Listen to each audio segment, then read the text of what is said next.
my Liberal Democrat candidate, Julian Huppert, has turned up on my doorstep, and I get to ask him about my vote. So I think there are two things I'm concerned about with voting for you. So really, I think you are one of the best MPs in Parliament. Thank you very much.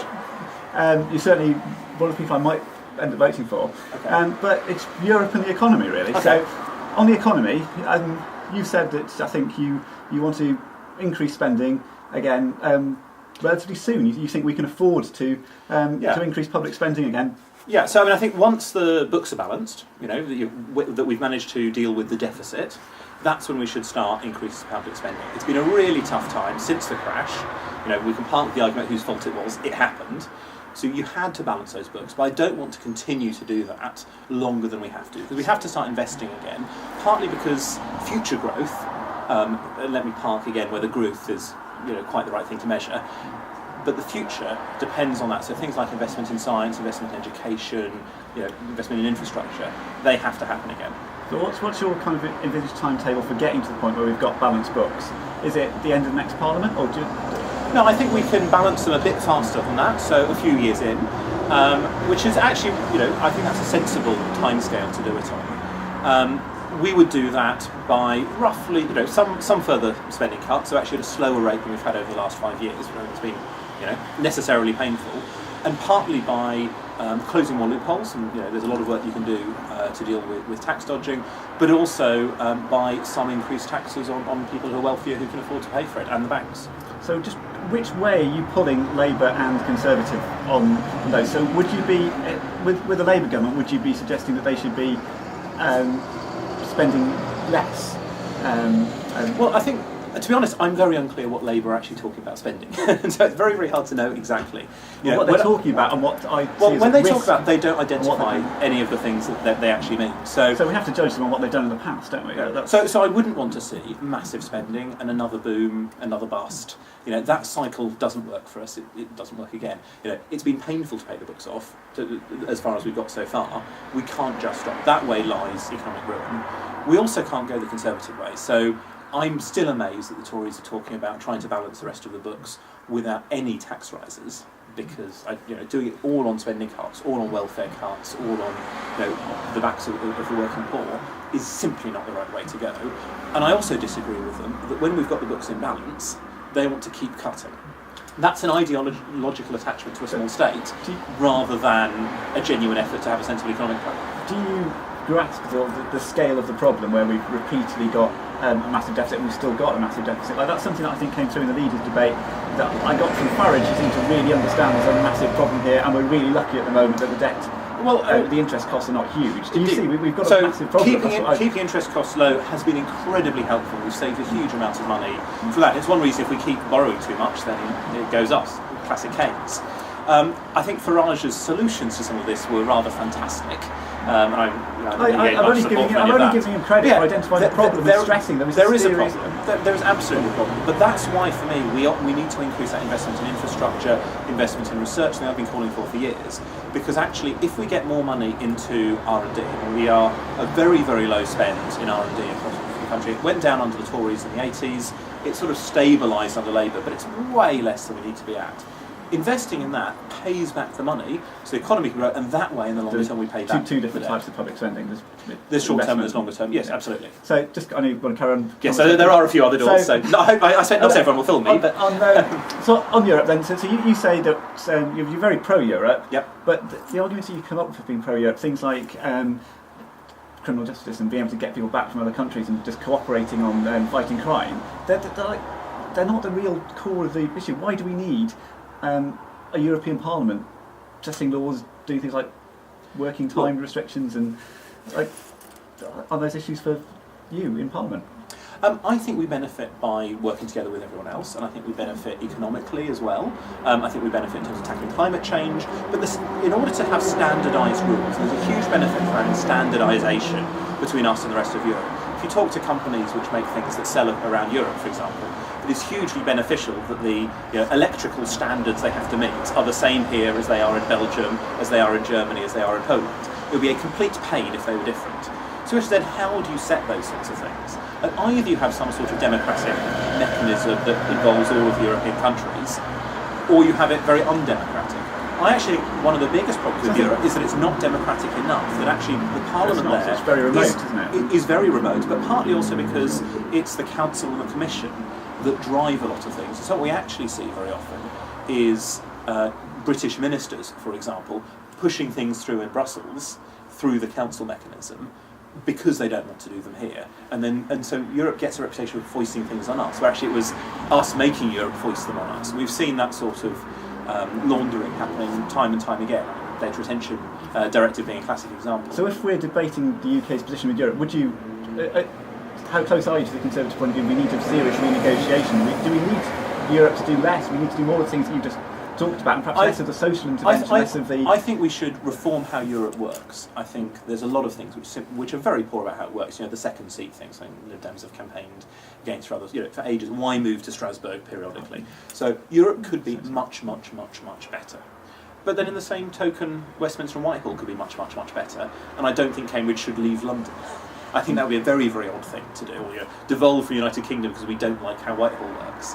So I think we net benefit massively from Europe. I think we can improve it, and I think that part of it's right. I think Cameron is basically his big problem is that his party is completely disunited over Europe. And if you look at his positions, it's just been triangulating between one wing of his party and another wing of his party. I don't think he knows what he actually wants to achieve, other than to stop his party breaking into civil war. And I think that's a real problem. And so he's just been moved around. It's very difficult to. If you vote Conservative, you don't know what you're getting. Europe. Here in Cambridge, every poll suggests that voting Conservative, you're not getting a Conservative. That's for sure. So we'll have to see what happens. I think actually one of the big problems is if we have a referendum at sort of a random time that happens to suit David Cameron or Nigel Farage, that causes huge economic problems for us because there would be mass uncertainty about what's going to happen. You'd see businesses really quite understandably nervous. There'd be a sort of year or 2 year period of saying, what's going to happen? Even the general election causes uncertainty. Yeah, I think we should have one. I think, but yeah, so I think the uncertainty for a referendum would be really devastating to us. I still think the right time is when there's actually a change in Europe. It seems to me that if there's actually something changing, that's the time to treat renegotiation, as we've said for years and years and years. And that's when you have the in-out referendum. But I think the way Cameron is dealing with UKIP is the problem. I mean, UKIP's rise, now they're coming back down again, but their rise opened up that space on the Conservative right for people pushing for referendum, in the same way that it's opened up the space for a lot of xenophobic commentary, not all from UKIP people, but it's opened up that space. We've seen the Tories run that way, and we've seen Labour run that way as well, these sort of awful immigration mugs. And I think that's actually the biggest harm that UKIP have done.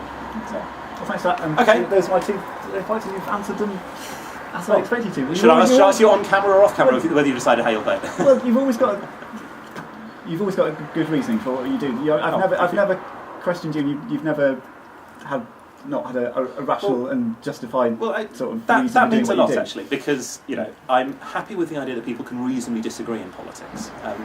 That's absolutely fine with me. What I will always try and do is have reasons and try and fight for things that I care about for Cambridge and Cambridge's values. So. Yeah. Okay. The question I might ask you tonight is the one on not voting on the NHS. The risk assessment. Yeah, this has been taken up as a beautiful line by Labour. It's very, very nice. Oh, I don't know. I started it. Was it you? Okay. I didn't notice Labour picked it up, but yeah. So, firstly, part of the problem is these opposition day motions that we have. That they're tabled in the last minute, so normally only visible the morning of the debate, too late to know what's going to happen. And broadly speaking, to somewhat summarise, they say we're in favour of motherhood and apple pie, the government is awful, Labour's policies 1, 2 and 3 are brilliant. Somewhat paraphrasing. And this isn't just a Labour thing, Tory ones from the last Parliament were exactly the same way. But they're non-binding anyway. And part of it is I don't like that. I think Parliament should be much more binding. Yeah. I don't like the way you kind of can dismiss it, or you... Well, but I think the other problem, and this is where there's a real problem, is because you have to vote on it as a block. And often with a motion like that, there'll be, I agree with this bit, and this bit, I don't agree with this bit, and this bit. And there's no way to express that. And I think part of the thing is that... Well, a lot of it's the Speaker, isn't it? The Speaker's got a lot of power to decide what can... Yeah, so part of it is because they're tabled in the last minute, there isn't a chance for people to table amendments. And I think it would be nice if there were easier ways for people to say, can we vote on this bit separately from the other bits? Because otherwise, what do you do when it's like, here is A and B? I mean, we had a fairly silly example recently where there was a vote about income tax in the budget. We regularly have this income tax vote where they vote to scrap it Labour vote completely. to not have income tax. Yeah. Now, I don't think that's what they mean.